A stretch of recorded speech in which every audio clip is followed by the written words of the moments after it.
Bonjour, je vais vous parler de l'évangile de dimanche prochain, qui est le 6e dimanche après Pâques de l'année A.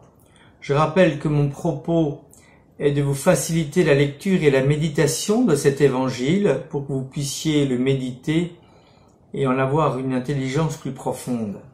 Je vous invite à avoir lu ce texte et si possible à l'avoir sous les yeux pendant la vidéo.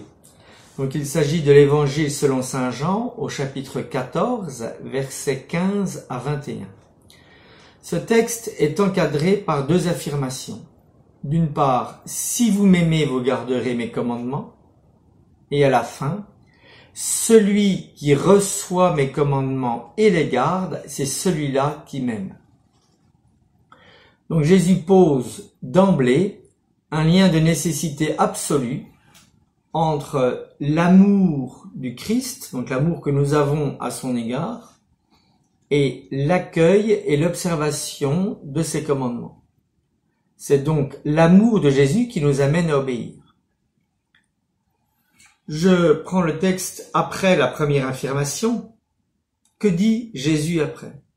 Il ne dit pas « je vous enverrai le Paraclet, je vous enverrai l'Esprit de vérité », il dit « moi je prierai le Père et il vous donnera un autre Paraclet ». On l'a traduit un autre défenseur.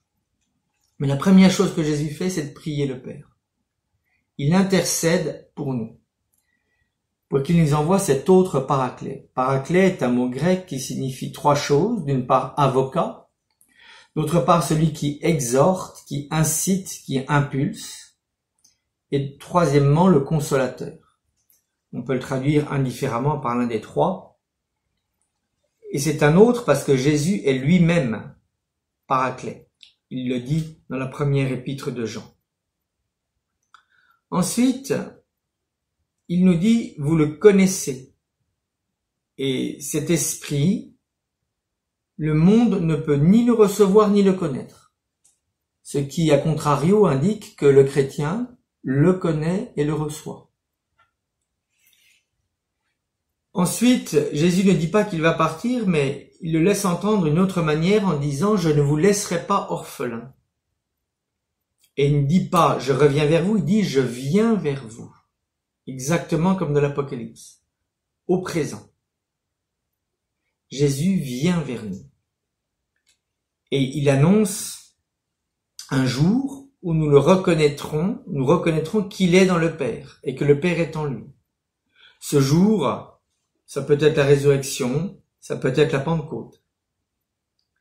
Et il conclut par de nouveau cette affirmation que j'ai citée tout à l'heure, qui est en fait l'amour de lui, l'accueil de ses commandements, et l'amour du Père pour nous, si nous gardons les commandements de Jésus, l'amour de Jésus pour nous, et le fait que Jésus se manifeste à nous.